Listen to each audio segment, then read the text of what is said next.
Dans ce premier épisode des auditions à l'aveugle de The Voice 2024, Elyne s'est présentée devant les coachs. À 28 ans, elle n'est pas à son premier casting, au contraire, on ne compte plus le nombre de fois qu'elle a tenté sa chance devant des professionnels.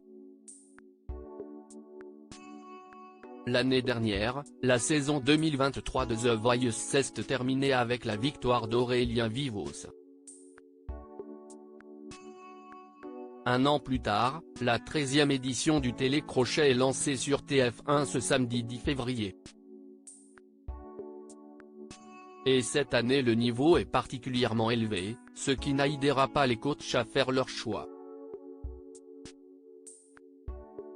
Lors de ce premier numéro des auditions à l'aveugle, Vianney, Big Flo et Oli, Zazie et Mika en ont pris plein les yeux et les oreilles. Sur scène, ils ont fait la connaissance de Lynn, une jeune femme de 18 ans qui n'est pas à son premier casting. En effet, lors d'un entretien qu'elle nous a accordé, la chanteuse qui fait désormais équipe avec la coach surprise, Camille Lelouch s'est livrée sur ses nombreux castings passés auparavant. Elyne dézinguée par Benjamin Biolay lors de son casting pour la nouvelle star, c'était gratuit grâce à The Voice 2024, Elyne peut se réconcilier avec les castings. En effet, elle se souvient de sa dernière audition pour la nouvelle star en 2017 qui ne s'est pas passée comme prévu.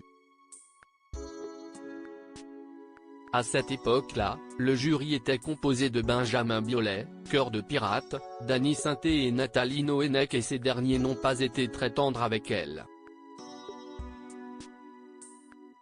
Je me suis fait arrêter avant le refrain, en plein milieu, alors que je chantais du Alicia Keys en français. Benjamin Biolay et Nathalie Noénec m'ont éteinte, confie-t-elle, c'était gratuit. Selon elle, les artistes n'ont pas aimé l'entendre chanter en français une chanson initialement interprétée en anglais. Mais si est surtout Benjamin Biolay qui n'a pas mâché ses mots. Il m'a dit, dès que tu as ouvert ta bouche, je ne t'ai pas écouté parce que je n'aime pas du tout, si est dommage parce que tu as une belle voix. J'ai demandé à ne pas passer à la télévision, c'était ma pire expérience.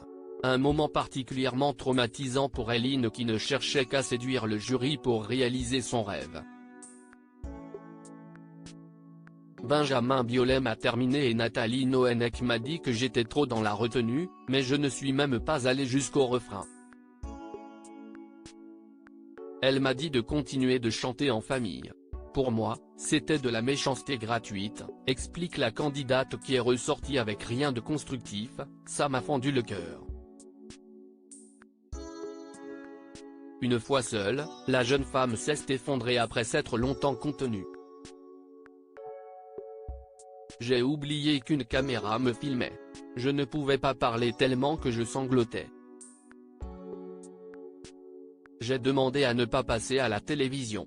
C'était ma pire expérience, a-t-elle conclu.